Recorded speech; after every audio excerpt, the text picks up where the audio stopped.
आज governance committee member Jasbir Saini ji से राजनीति चर्चा। जसबीर सैनी जी, देश के बजट में भाजपा वरिष्ठ नेता लाल कृष्ण आडवाणी जी को भारत रत्न देने पे घोषणा। सबसे पहले मैं जो अंतरिम बजट मोदी सरकार ने पेश किया है उसके लिए मैं मोदी सरकार का बहुत बहुत धन्यवाद, बहुत बहुत आभार प्रकट करता हूँ कि सभी वर्गों का इस बजट में ध्यान रखा गया है। और ख़ास तौर पे जो महिलाओं को मान सम्मान देने की बात हमारी भाजपा सरकार करती है, इस बजट में विशेष प्रावधान जो महिलाओं के लिए दिया गया उसके लिए हमारे देश के प्रधानमंत्री जी बधाई के पात्र हैं। और ये बजट अपने आप में सराहनीय बजट है, इससे देश के अर्थव्यवस्था को मजबूती मिलेगी। दूसरा, जो आज हमारे देश के प्रधानमंत्री जी ने हमारे जो भाजपा के वरिष्ठ नेता सम्मानित श्री लाल कृष्ण आडवाणी जी को भारत रत्न देने की जो घोषणा की है वो एक सराहनीय फैसला है। और श्री लाल कृष्ण आडवाणी जी ने अपना पूरा जीवन राष्ट्र के लिए समर्पित किया और ये मोदी सरकार ही है जिसने जिन लोगों ने देश के लिए काम किया है उनको उचित जो मान सम्मान दे रही है मोदी सरकार दे रही है। मैं सभी भाजपा कार्यकर्ताओं की तरफ से श्री लाल कृष्ण आडवाणी जी को बहुत बहुत बधाई व शुभकामनाएं देता हूँ। केंद्र व प्रदेश में भाजपा तीसरी बार नारे पर क्या कहेंगे? देखें, केंद्र में मोदी सरकार और प्रदेश में हमारी मनोहर सरकार, जिस प्रकार डबल इंजन की सरकार ने केंद्र की योजनाओं को, प्रदेश सरकार की योजनाओं को यहाँ पे लागू करके आमजन को जो लाभ पहुँचाया है, एक गैस सिलेंडर से लेके और जो रोज़मर्रा की चीज़ें होती हैं जीवन में, चाहे आयुष्मान कार्ड की बात है, चाहे बीपीएल कार्ड की बात है, चाहे कोई भी सुविधा जो मूलभूत सुविधा जो सरकार दे सकती है सभी वर्गों को। और ऐसा नहीं है किसी एक वर्ग के लिए। पहले की सरकारें नीतियाँ बनाती थी वर्ग को देखकर कि किस वर्ग को क्या लाभ होगा, लेकिन ये सरकार, मनोहर सरकार, नीतियाँ बनाती है सभी वर्गों के लिए, सबका साथ सबका विकास की विचारधारा के साथ। निश्चित तौर पे केंद्र में भी तीसरी बार और प्रदेश में मनोहर सरकार तीसरी बार रिपीट होने जा रही है। और मैं इसके लिए मनोहर सरकार, हमारे प्रदेश के मुख्यमंत्री जी का बहुत बहुत धन्यवाद करता हूं कि जो पूरी ईमानदारी के साथ, और प्रदेश को पहली बार ऐसा ईमानदार मुख्यमंत्री मिला है, इसलिए बधाई की पात्र है। हरियाणा में लोकसभा के चुनाव पर क्या कहेंगे?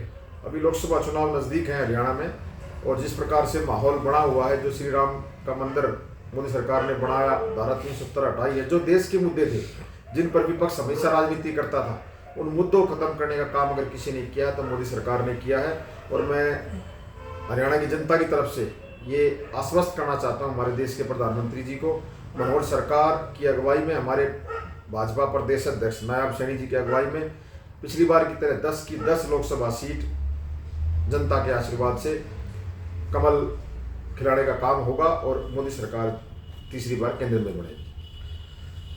भाजपा पिछड़े वर्ग में क्या महत्व दिया जा रहा है?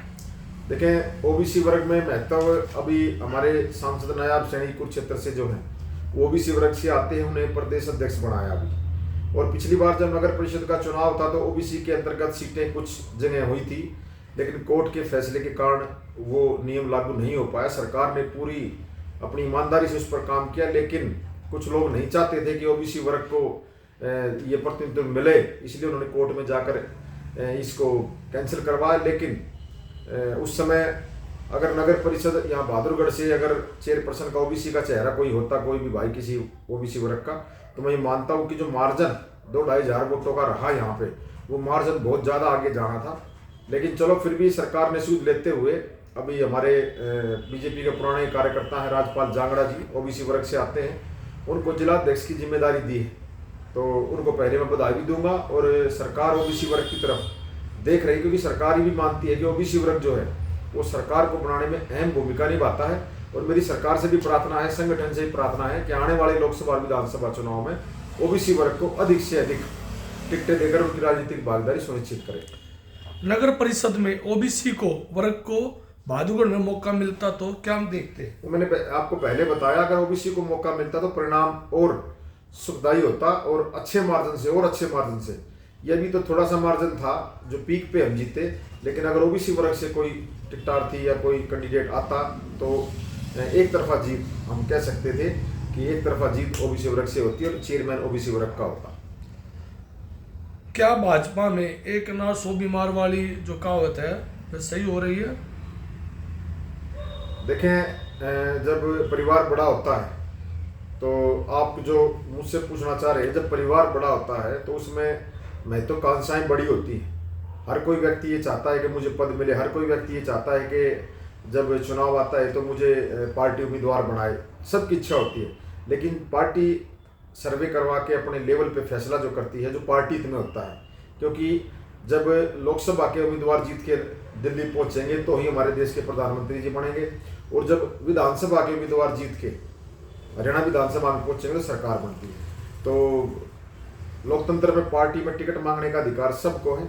मैं ये मानता हूँ कि पार्टी भली भांति जानती है कौन यहाँ से सीट निकाल सकता है और कौन यहाँ आम आदमी की आवाज़ बन सकता है और कौन यहाँ कमल खिला सकता है। तो मैं मानता हूँ पिछली गलती को हम नहीं करेंगे, पिछली गलती, और उसको जनता के आशीर्वाद से अब की बार निश्चित तौर पे बहादुरगढ़ में हम कमल खिलाने का काम करेंगे। और व्यक्तिगत विचारधारा किसी किसी के साथ हो सकती है और टिकट मांगने का अधिकार सबको है, लेकिन टिकटार्थियों से प्रार्थना भी करना चाहूँगा कि टिकट जिस भी व्यक्ति को मिले सब फिर उसके साथ लग के यहाँ पे कमल खिलाने का काम करें।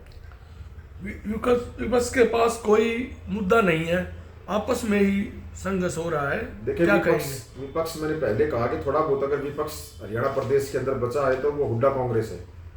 लेकिन हुड्डा कांग्रेस का भी मैं कल हुड्डा साहब का मैंने एक बयान देखा तो उसमें वो अभी लोकसभा चुनाव नज़दीक है तो उस पर मैं चर्चा करूंगा कि 10 लोकसभा सीट है अपने हरियाणा प्रदेश के अंदर।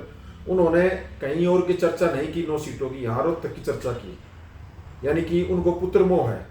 हमारे जाट भाई ये कहते हैं कि भूपेंद्र सिंह हुड्डा हमारा जाटों का सबसे बड़ा लीडर है और जाटों का सबसे बड़ा मसीहा है। वो किसी वर्ग का मसीहा नहीं है, उनको तो अपने परिवार को राजनीति में कैसे आगे स्थापित किया जाए उस बात की चिंता ज़्यादा है। और मैं नहीं मानता कि लोग आजकल की आधुनिक राजनीति में इस तरह के बहकाव में आएंगे। ये लोग अभी चुनाव आएगा जब चौधर का नारा देंगे कि रोहतक की चौधर लाए, रोहतक की चौधर लाए, लेकिन मनोहर लाल भी तो रोहतक के हैं, मणियाणी गांव के हैं। अगर मैं उनकी बात का जवाब उसमें जोड़ूं, मनोहर लाल जी भी रोहतक के हैं, लेकिन रोहतक का होने के बावजूद करनाल से उन्होंने चुनाव लड़ा और वहाँ से अच्छे जीत के मार्जिन से। तो मैं मानता हूँ कि मनोहर लाल ने हरियाणा एक का नारा देकर पहली बार इस प्रदेश में एक रिकॉर्ड बनाने का काम किया कि पूरे प्रदेश के अंदर चौमुखी विकास हुआ है। अधिकारियों के तबादले के बारे में क्या कहेंगे? आजकल सोशल मीडिया पे चला हुआ है तबादले। वो एक जब चुनाव आता है कोई भी नज़दीक तो एक चुनाव आयोग की गाइडलाइन होती है, वो एक रूटीन की प्रक्रिया है। किसी का प्रमोशन आया हुआ था किसी की, तो रूटीन की प्रक्रिया में अगर हम राजनीति करेंगे तो वो ठीक नहीं है, मैं नहीं मानता इसको। वार्ड 14 का विकास कार्य के लेकर क्या कहेंगे? वार्ड 14 में बड़े बड़े प्रोजेक्ट मैंने पहले बताया, कल मेरी एक न्यूज़ भी लगी थी, मैंने पहले बताया कि बड़े बड़े प्रोजेक्ट हमने पहले ही विधायक नरेश कौशिक जी से, हमारे प्रदेश के मुख्यमंत्री से मिलकर, डॉक्टर रेणु शर्मा जी से, हमारा बूस्टर सेक्टर 9 के लिए, चाहे अपना हमारे सिद्धांत पार्क था, चाहे सेक्टर 9 के रोड है उसका भी अभी अप्रूवल आते ही उसका काम शुरू होने जाएगा। पार्कों के काम हमने पहले ही करवा दिए थे। अब कम्युनिटी सेंटर हैं, जो भी बड़े बड़े प्रोजेक्ट हैं उनको मुख्यमंत्री से मिलकर, अभी थोड़ा बजट की कमी नगर परिषद में बताई गई है तो मुख्यमंत्री से मिलकर बजट स्वीकृत करवा के और विधायक नरेश कौशिक जी को साथ लेकर वार्ड 14 के विकास कार्य जो बड़े स्तर के हैं उनको हम करवाने का रूटीन में काम करेंगे। और एक आखिरी सवाल है जसवीर सैनी जी, सांसद नायाब सैनी जी की अगुवाई में लोकसभा व राज्यसभा के चुनाव होने जा रहे हैं, उसके बारे में क्या कहेंगे? देखिए, पहली बार ओबीसी वर्ग से हमारे सांसद नायब सैनी जी को प्रदेश अध्यक्ष बनाया भाजपा ने और उनकी अगुवाई में पहली बार लोकसभा चुनाव होगा और मुझे पूरी उम्मीद है कि सभी वर्ग, छत्तीस बिरादरी, क्योंकि कुरुक्षेत्र से वो सांसद हैं, छत्तीस बिरादरी का आशीर्वाद पूरे हरियाणा प्रदेश से सभी 10 की 10 लोकसभा सीटों पर सांसद जी की अगुवाई में मिलेगा। और मैं ये मान करके चलता हूँ कि 10 की 10 सीटें और आने वाले विधानसभा चुनाव में भी सांसद नायाब सैनी हमारे जो प्रदेश अध्यक्ष हैं उनकी अगुवाई में निश्चित तौर पर तीसरी बार प्रदेश में सरकार बनेगी, मनोहर सरकार। और सांसद जी में एक प्रार्थना करना चाहता हूँ कि कर्मठ कार्यकर्ता जो भी हैं, पुराने कार्यकर्ता हैं, कर्मठ कार्यकर्ता हैं, सभी वर्गों का एक संतुलन बना के जिस प्रकार से आप लोग अभी घोषणा कर रहे हैं, महिला मोर्चा की घोषणा, SC मोर्चा की घोषणा हुई और जो पदाधिकारी बनाए ओबीसी वर्ग के बनाए या जो भी पदाधिकारी अब तक बने, प्रभारी बने, जिला अध्यक्ष बने, जो भी सांसद नायाब सैनी जी ने अपनी टीम बनाई है, मैं सबको अपनी तरफ से बधाई देता हूँ, शुभकामनाएं देता हूँ। और ये उनको एक अपील भी करना चाहता हूँ कि सांसद नायाब सैनी जी के साथ मिलकर भारतीय जनता पार्टी को मजबूत करें। जिस भाई को जो भी जिम्मेदारी मिले उसको पूरी ईमानदारी के साथ निभा के सरकार को बनाने में अपनी भूमिका अदा करें, ताकि आने वाले और अगले 5 साल मनोहर सरकार लोगों के लिए जन कल्याणकारी नीतियां बनाकर इस प्रदेश का चहुमुखी विकास करे। और मुझे पूरी उम्मीद है कि नायब सैनी जी अपनी ड्यूटी को पूरी ईमानदारी से निभा रहे हैं, सबको साथ लेके चल रहे हैं। उनको पता है, वो संगठन में पहले भी काम कर चुके हैं और एक मेंबर ऑफ पार्लियामेंट होना बहुत बड़ी बात है। पहले विधायक भी बने हैं वो और मंत्री भी रहे हैं सरकार में, तो उनको सरकार का और संगठन का किस प्रकार से तालमेल करना है उनको अच्छी तरह पता है। और मुझे पूरा विश्वास है कि उनकी अगुवाई में लोकसभा और विधानसभा चुनाव में हम जीत हासिल करके तीसरी बार केंद्र और प्रदेश में सरकार बनाएंगे। धन्यवाद। धन्यवाद।